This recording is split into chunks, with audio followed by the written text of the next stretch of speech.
So, you finally made it. Took you long enough. I hope you're ready, because this is it. The beginning of the end. Ready to finish your journey, of course. You've come far, but every path ends somewhere.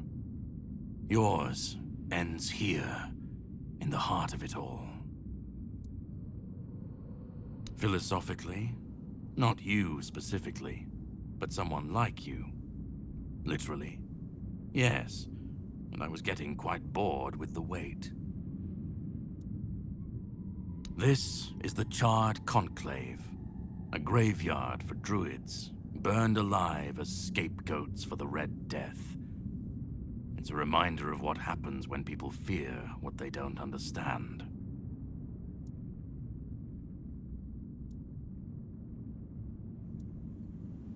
Well, first, you're going to meet my former employer. We don't see eye to eye anymore, but we both realize that our collaboration yields results, as shown by you being here. He'll try to sugarcoat the hard truths I've been telling you from the beginning, spin them differently. Never mind. Why waste time here talking about it when you're just a step from the end? It's best if you just go forth and see for yourself. Just remember, this is the point of no return. Once you've stepped through, there's no going back. But if you've come this far, I suppose you already knew that. Go on. He's waiting for you.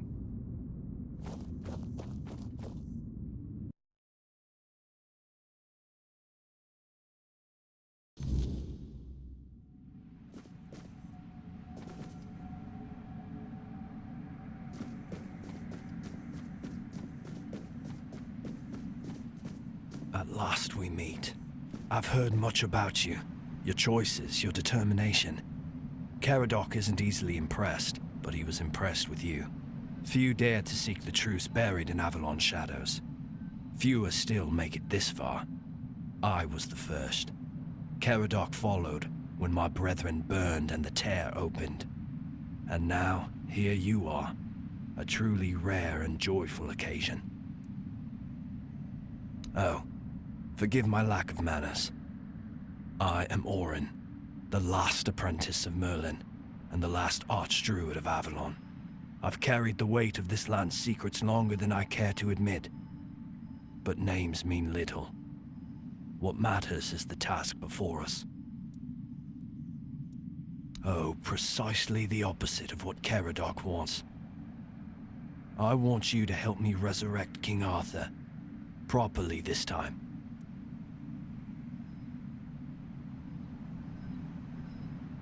Ridiculous, I know. But yes, that's what it boils down to. At some point, we stopped seeing eye to eye and chose different paths. Ultimately, though, both our paths led to you. Yes, please let me explain. By the end of his life, Arthur became obsessed with his legacy. He left mementos, artifacts that embodied the virtues he wanted Avalon to preserve. Excalibur, a symbol of loyalty and sacrifice. The crown of Pendragon, a beacon of courage and resilience. The shield of Palamedes, wisdom and independence. But Merlin and the others didn't believe that would be enough. The memory of war and the fragility of peace was still too fresh. So they acted. When the king died, his soul wasn't allowed to move on. It was shattered, bound to those artifacts. A clever solution, but ultimately flawed. They feared losing what Arthur represented more than losing Arthur himself. They thought the king's essence would endure if bound to his relics. You can't pick and choose with a soul, but that's exactly what Merlin did. He focused on 3 parts of Arthur: his strength, wisdom, and courage. He left out 2 pieces. One, tainted by the Four Dwellers' magic, was deemed too dangerous. The other was his humanity, the most fragile part. Merlin thought compassion and doubt were weaknesses, unfit for a king. Without them, Arthur became hollow. A king with power, but no heart. That way, Avalon's greatest failure was born. I tried. And I found his humanity. It's here, bound, kept safe. But the Four Dwellers' aspects was left to drift, untethered between worlds. Finding it needed more than magic. It needed someone like you. The horrors you endured on that island gave you something no one else has. You can move through the weirdness, touch it, and return whole. That's why you found the King's soul, bound it to yourself, and came back.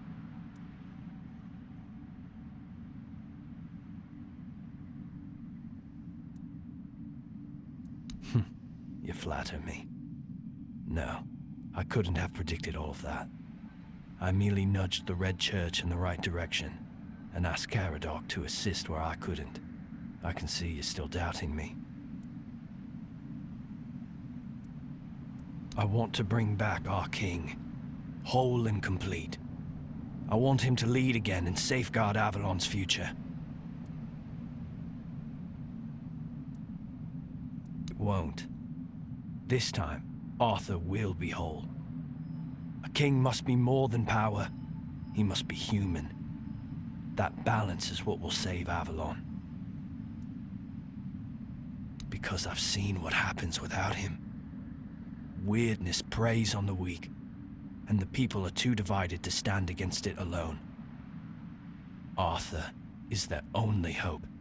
Ever they're left without him, without guidance, chaos takes hold. Division festers. You've seen it during your journeys. If things continue this way, Avalon will tear itself apart long before weirdness finishes the job. They will follow him. That's what people do. When weirdness comes to their doorstep, they'll beg for a savior. And Arthur will answer the call. Help me bring the king back, whole and complete. That's all I ask of you.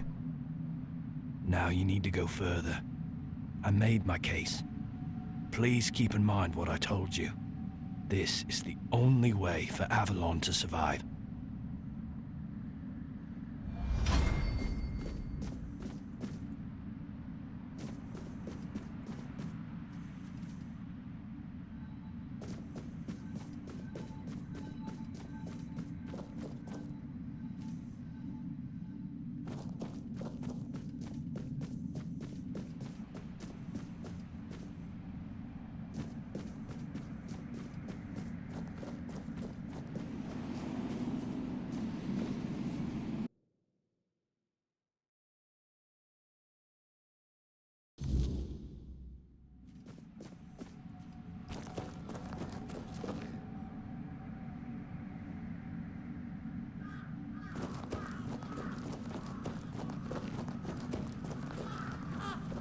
I was there when it all began, when Arthur first set foot on Avalon. I was a knight in his army. We believed in him, in his dream, in his kingdom. And for a while, it was glorious.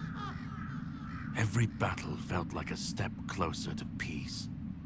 Every sacrifice justified by the dream we shared. But then came the cost. The war crimes, the impossible decisions, the massacres, slaughters, and irrational cruelty. We turned from knights into butchers, all because his dream demanded it of us. At first I told myself it was necessary, that it was the price of building something great. But the longer it went on, the harder it was to believe. That's when I realized Arthur wasn't a god, a savior, or a king. He was just another man, no different from the rest of us. And no man should have the power to demand such sacrifices.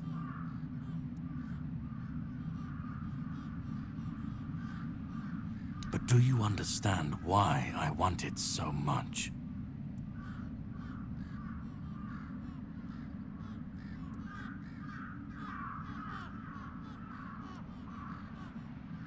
I'd like to believe that after 600 years I've moved past pettiness. You need to understand that people thought, and still think, that he was more than human. But he wasn't. He made mistakes, just like any man. And the cost of those mistakes was always paid for by others.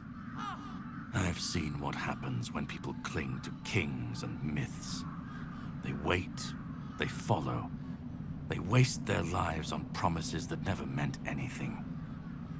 But that's not my problem. I'm not here to fix Avalon or to free anyone. What comes after doesn't matter. Let it all burn, let it rot, let it rebuild. I won't be here to see it.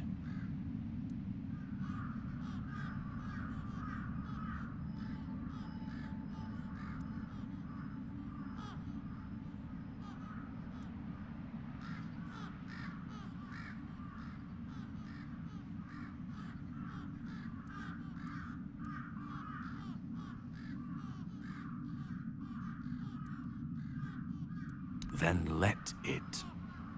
If this world can't stand without a dead king propping it up, maybe it deserves to fall. Arthur's the only myth that still holds weight. And when he's gone, the rest will rot with him. A puppet king, another empty throne, none of it will last. Maybe they'll keep pretending for a while. Maybe they won't.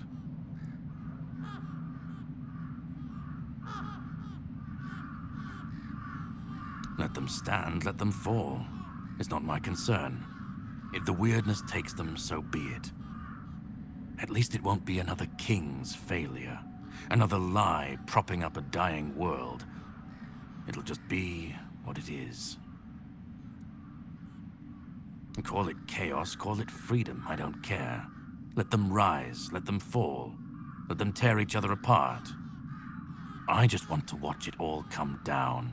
To see the last lie collapse under its own weight. What comes after? That's for the ones still standing to figure out. I've lived longer than any man should. Seen more than anyone should ever bear. And I've waited centuries for this moment, this chance, to end it all. To end him.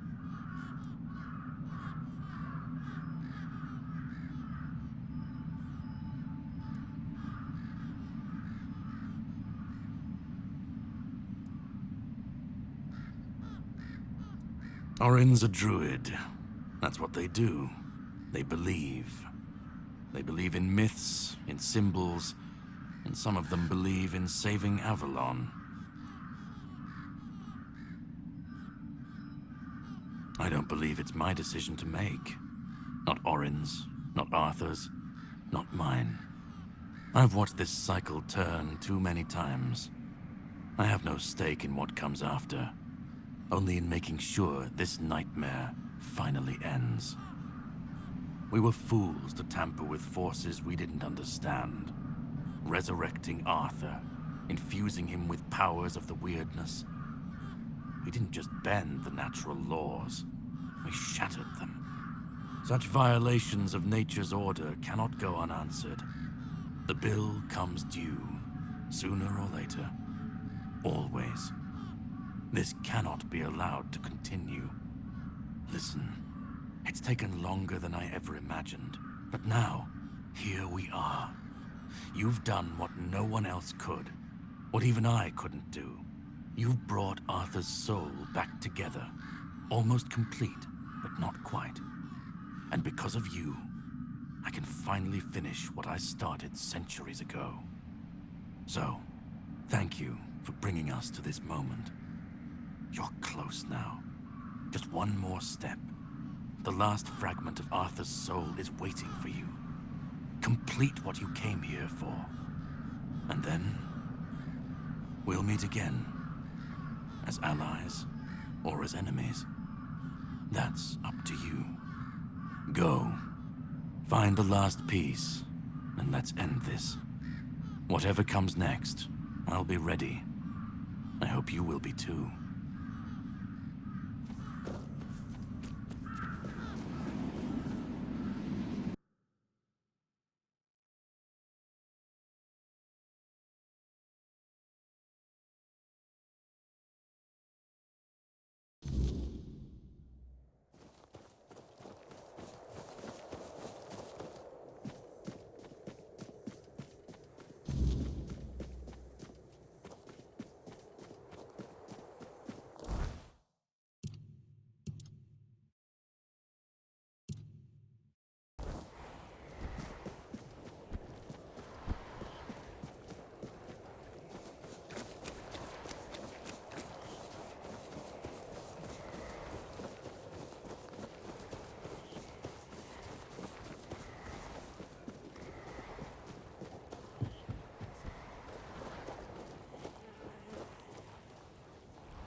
You've come.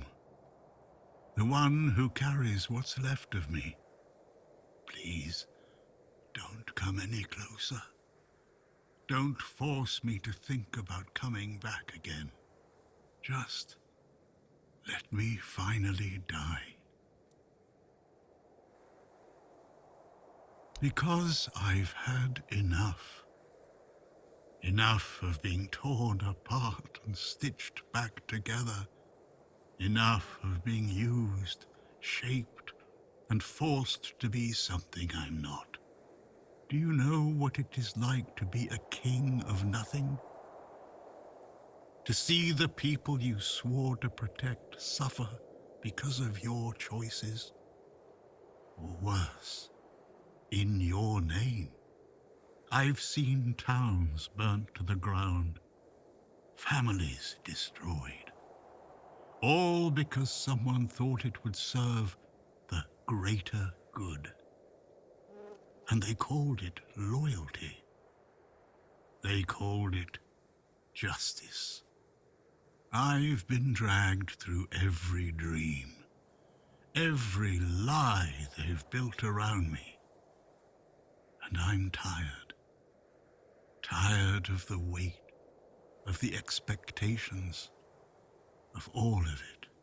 And most of all, I'm tired of failing.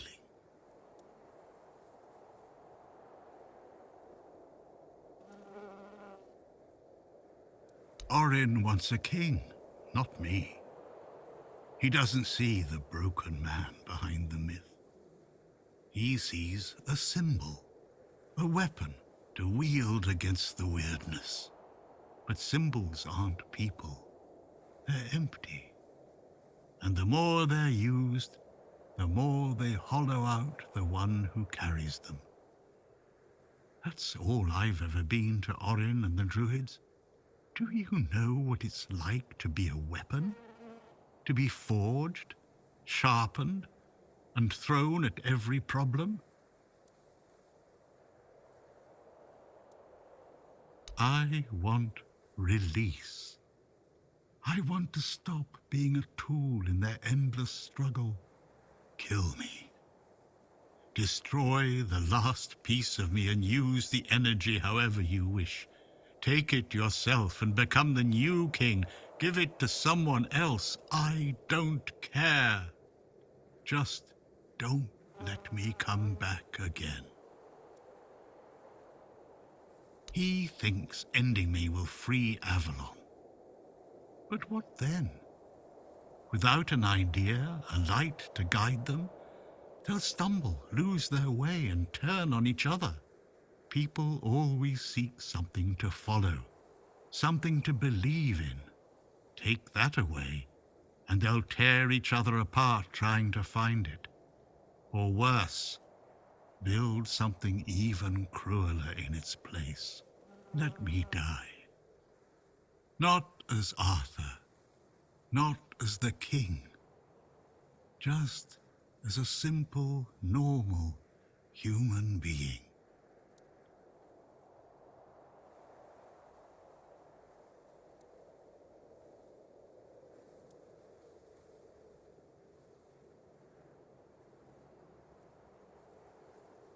Another way? There's always another way, isn't there? Another cycle, another resurrection, another lie to keep the world spinning. But please, not for me. Not anymore. I've had enough. I don't want another chance. I want this to be over. Isn't that what you've been doing all along? Carrying what's left of him? You've already taken up the humanity I was meant to represent. Doesn't that prove Arthur doesn't need me anymore? I don't care. Do you know how freeing that is, to finally not care what happens next? Whether Orin gets his king or Caradoc gets his ruin? To not feel the burden of all my failures? To not see my memory tarnished, my plans, goals, and ambitions dragged through the mud? To not see the suffering my name causes? No more deaths in my shadow. No more kingdoms built on my bones. Do what you think is right. That's all I can tell you, because whatever you decide, it will finally be your choice, not mine, not theirs. And that's the only thing I've ever wanted. You hold the choice.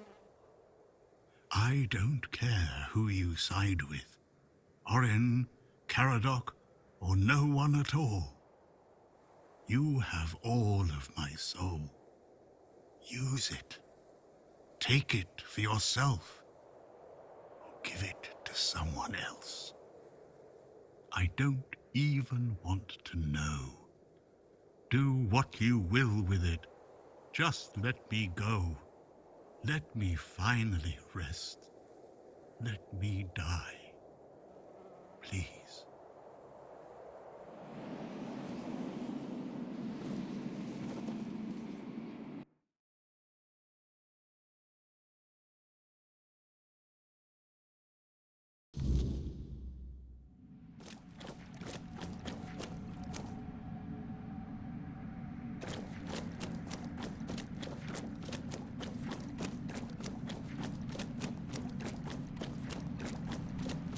Help me bring the king back, whole and complete. That's all I ask of you. Now you need to go further. I made my case. Please keep in mind what I told you. This is the only way for Avalon to survive.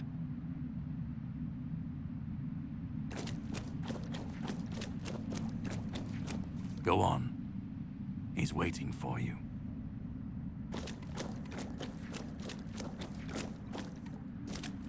Let me go. Let me finally rest.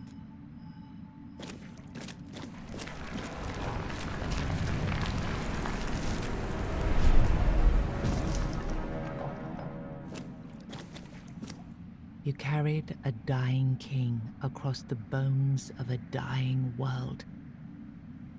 Now you stand before what started it all. An idea. I am the reason there must be an ending. I do not guide. I do not judge. I exist so that something can be chosen. I do not offer meaning. I require that one be made. You have brought all things to their conclusion. Now, decide what must remain. Choose, and let the shape of the world follow.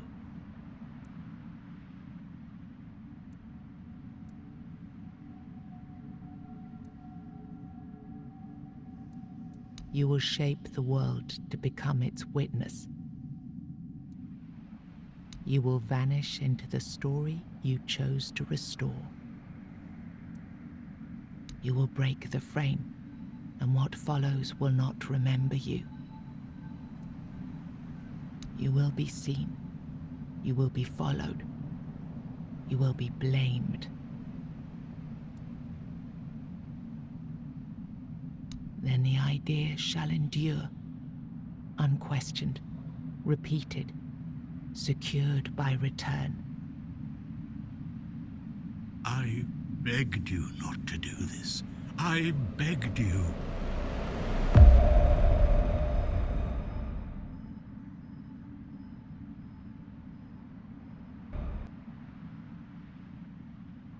No, I won't let this happen.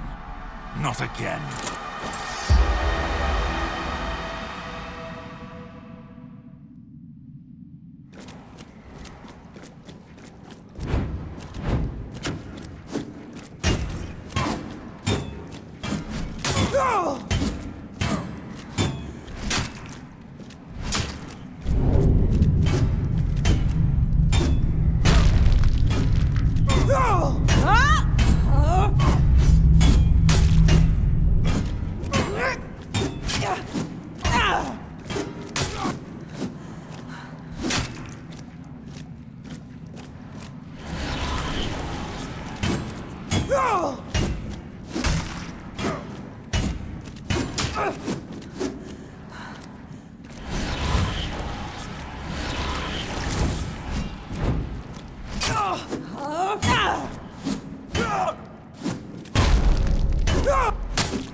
Through your sacrifice, the king returned, entire, unbroken, and ready to reclaim his throne. You held faith that Avalon's fate still turned with him, that one last rising could bring balance to the broken land. Now he rules again, and the world bends to the weight of your choice, for salvation or for ruin. You gave everything to restore the king, and your journey ended with his return. Closing your eyes upon the sight of Arthur's triumph, you felt no regret, only the certainty that your final choice had been the right one. The men here stayed in Kuanacht, but Yvain failed to rally the minds and hearts needed for his Grail quest. With no clear leaders and rising tension, both Kuanacht and Camelot grew fragile, drifting toward division, with no one left to hold the line. You awakened the giants, only to command their end, leaving no power behind for either side to claim. Without their strength, the balance held, but the divide between Camelot and the Dal Rita remained, wide, bitter, and far from settled. Firgas remained captain of the Horns of the South. Under his leadership, the Horns honored their old traditions and returned under Camelot's banner, securing order along the southern frontier. Nianta left Kuanacht with Yvain, and her fate remained unknown. Yet among the people she once served, tales of her devotion and courage endured, and her name was remembered with respect. Maggot chose to remain in Kuanacht, and the people stayed with him. Over time, they grew to trust him and often sought his wisdom. In time, he took on an apprentice, planting the first seeds of a new druidic tradition. Urfre left Kuanacht alongside Yvain, despite concerns about his age. His fate remained unknown, but the people admired him for finding purpose at the end of his life and spoke of him with lasting respect. With Helmi as the new matron, the Volker returned to their former glory with renewed ferocity, their berserkers filled with an aggression that stirred quiet fear among the other tribes. Among the united tribes of the Daurita, the Volker were treated with equal parts awe and mistrust, seeming to teeter closer and closer to madness. Ingui turned away from the eternal sleep, choosing life over dreams. In time, she began to rebuild the Thoid among the living, planting the first seeds of a new future for her scattered people. Under Dav Hamra's leadership, the Ulf grew stronger but more isolated. The tribe and the Stone Wardens became one, bound by a new symbol of strength, a steady hand against the chaos beyond their borders. Following Galerna's path, the Sven clung to the old ways, their faith sustained by the Stagfather's living presence within the unrealm of the hunt. They turned inward, shunning outsiders, and deepened their devotion to the blood-stained rites of their ancestors. You accepted the mycelium's offer and let the spores consume Sagramor's body. Now the kingdom lies under fungal control, its people connected, obedient, and slowly fading into the roots that feed the spores. Killian served as quartermaster of the Horns of the South, until one night his thirst for blood drove him to murder a fellow keeper. He was caught in the act and brought to a swift end.